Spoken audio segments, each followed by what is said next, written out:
Man, feels good to be here. Life is short and you have to find things that you enjoy.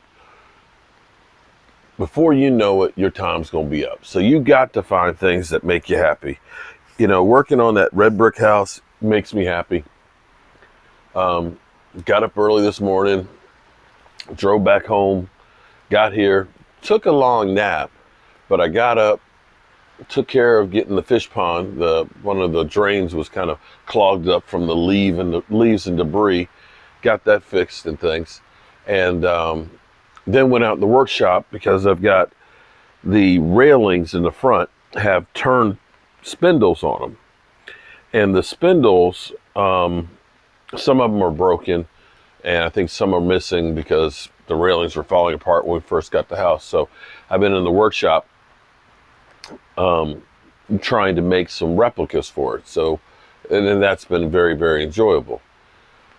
And of course, catching up with the Dallas Cowboys.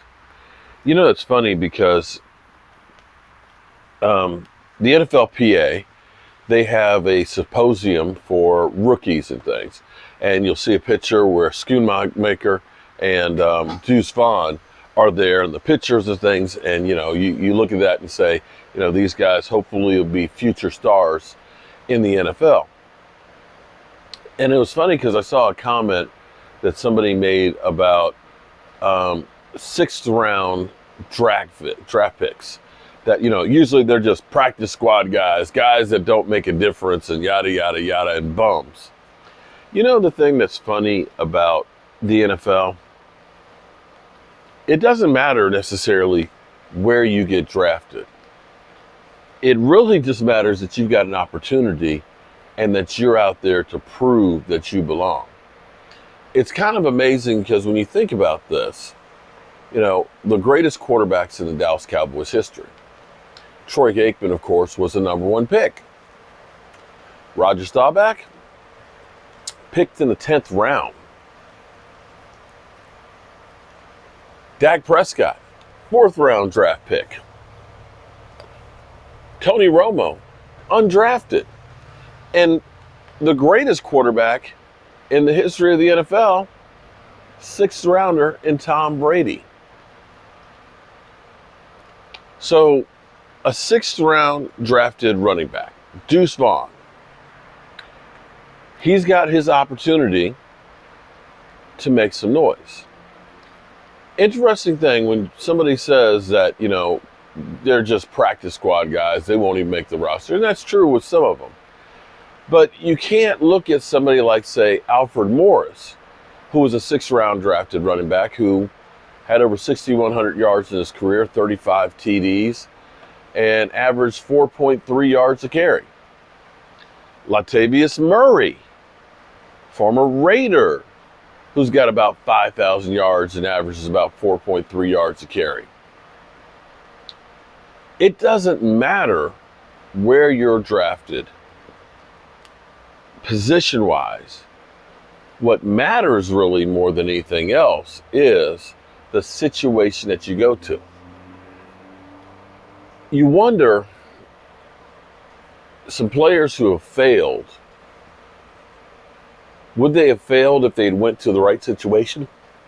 And you think about some of the greatest players in the NFL, would they have been great had they not been in the right situation? I'll give you a case in point.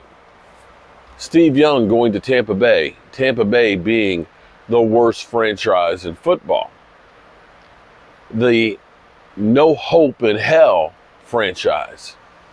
Steve Young had some of the worst statistics you have ever seen. He had Johnny Manziel statistics when he was with Tampa Bay. Just god awful. Basically looked like roadkill. He gets a second chance with the San Francisco 49ers, becomes a Hall of Famer. Interesting tweet that I saw about Deuce. Because Deuce is tiny. He's tiny. And I remember back in my days at JMU, we had Warren Marshall, they called him Shades. Shades was big. Shades was about 6'1", about 220. When he get running back, and he come through, you couldn't miss him. You saw him coming, and he hit you like a freight train. But then we had two running backs that we called stumps, because they were short guys, little guys, and you couldn't see them behind the offensive linemen until it was too late, and they were quick. And when you get guys like Tyler Smith and Tyron Smith and Zach Martin and Biotish and Terrence Steele, those big fellas there, and you get little tiny Deuce Vaughn back there who's got speed, and you start doing play action, you start getting him out in the flat on screenplays, that tiny speedster is going to make some hay. You can sleep on him if you want to out there and say he's just a 6th-round drafted running back. But pedigree when it comes to running back doesn't necessarily equate to what they're going to do on the field. Situations matter. The Cowboys will put him in a position to succeed.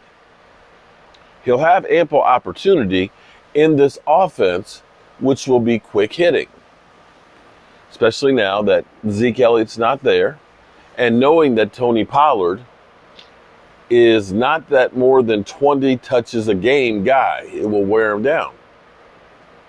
So yes, I think Deuce Vaughn, from what I've seen so far, the accolades, the fact that his father works for the Cowboys, they're going to want to see him succeed because, let's be honest here, football, beyond the game itself, is about the storylines. You see the storyline of the Kelsick brothers. You know, if you are conspiracy theorist kind of guy, you know how you could say, Kansas City and Philadelphia playing against each other in the Super Bowl, brother against brother. You think about Baltimore playing against the 49ers, Harbaugh versus Harbaugh. Yeah. You can believe the NFL wants to see Deuce Vaughn and his dad, father and son, and follow that storyline. Yeah. I can see that in the script right now. I can totally see that in the script. But beyond that, I think the Dallas Cowboys, when you look at their offense in comparison to where we were last year, it's night and day different. We're going to miss having Zeke Elliott being that bruising back, that short yardage specialist, that team leader. But we've gotten better, without a doubt, in wide receiver with Michael Gallup. Definitely better than he was last year. And ending Brandon Cooks. And CeeDee Lamb having another year in the NFL. And if the team can stay healthy, man, I almost find it comical how people look at the Cowboys offense, that even with the games Cooper Rush started and we were only averaging like 21 points a game, we still were the 4th highest team in scoring points last season. And if you take the games that Dak Prescott started, they were the highest scoring offense in the NFL. But somehow, that doesn't mean anything to the haters out there. But hey, what do I know? I'm a guy with the day job, a voodoo doll, who loves talking about the Dallas Cowboys. Whew. Remember, good people, life is short and life is precious. Make the most of every minute that you have, and remember to tell the people you love that you love them. You might not get the chance again. I love you guys. And hopefully, I'll see you in the morning. I'm going to go take me a nice hot shower and climb into my bed and get myself some good rest tonight. Tomorrow's another day. I got to make the most of it. Peace.